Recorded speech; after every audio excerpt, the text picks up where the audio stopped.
a song called When the Lie's So Big. It was a song about Pat Robertson's campaign for president.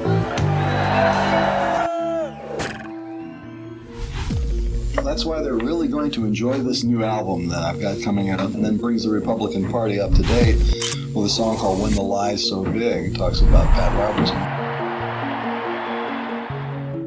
Setting your sights on Pat Robertson. Well, who else is going to do it? See anybody else going after Pat Robertson? Americans were afraid to tackle that motherfucker. Are you taking on Pat Robertson? Sure, anytime. And who is he? He's just a scammer. You know, and he's a fraud. There, I've said it and I'm glad. You know? He's another one of those crooks for Jesus. And nobody would touch him. When the lie's so big, as in Robertson's case.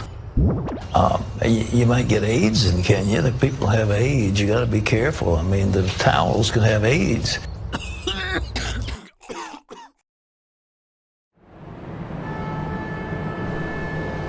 I'm telling you what I read in the papers, that when Martin Luther King was shot, Jesse claimed that Martin Luther King died in his arms, which was not a fact.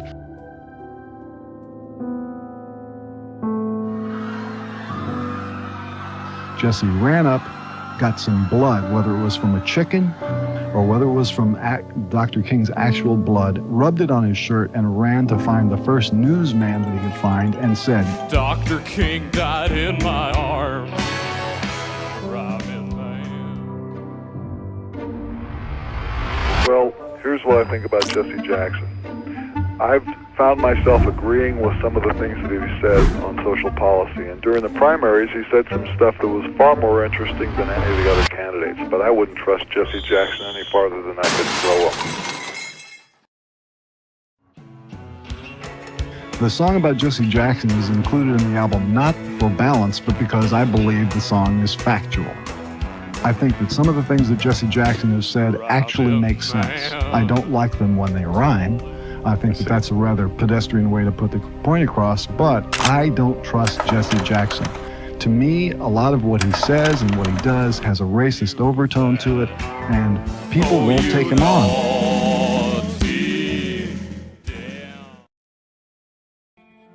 Although the United States Public Health Service and other public and private organizations had been disseminating current and accurate information about AIDS, there was still much misinformation circulating about the disease.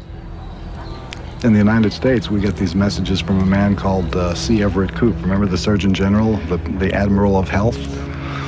The same man who told us that AIDS came from a green monkey in East Africa? Meanwhile, If you've ever looked at that guy with the epaulets on his shirt and gone, wait a minute, who is he kidding? We're going to be listening to this guy telling us about the green monkey for another 4 years. He's already told you that it's transmitted sexually or through blood. He's got himself in a box. Now, how did it get from the monkey to the guy? Maybe the native who was skinning the monkey in order to eat it cut his finger and the blood from the monkey got in him. Are we buying this? Are we renting this? we're not even leasing this. Our newest arrangement, a complete version of the theme from the Untouchables, which really sounds great as a reggae. Rico, Youngblood, wake up! Prohibition is over. But the country's still a mess. They need us out there. We've got some cleaning up to do. Especially when it comes to this guy.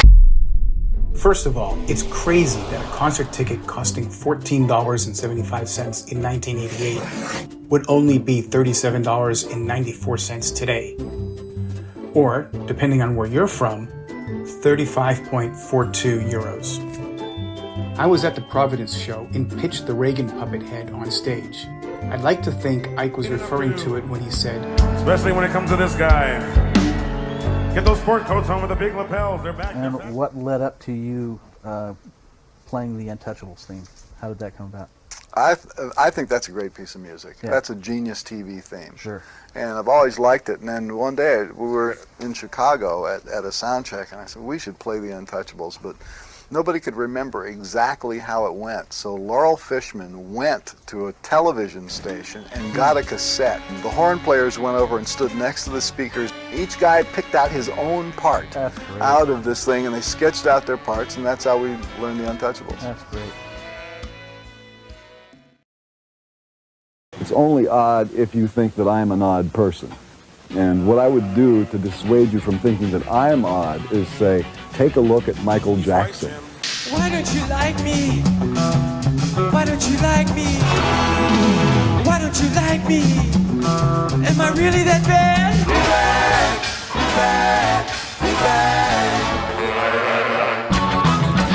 bad. Let me ask you about a song you wrote a song about Michael Jackson. What was the origin of that whole thing? You take a monkey, I'll take a llama.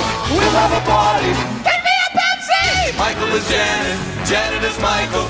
I'm so confused now. Who is Diana? He's oxygenated. Well, it started with a clip on CNN. This is at a time when people were talking about his most recent series of operations, and they interviewed this little black girl in New York.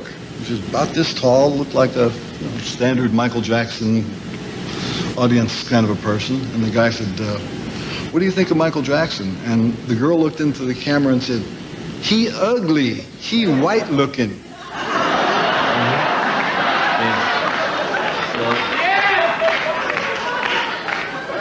So I wrote a song about it.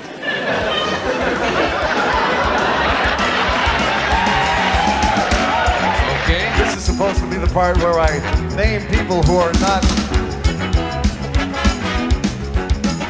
related in any particular way to Michael Jackson.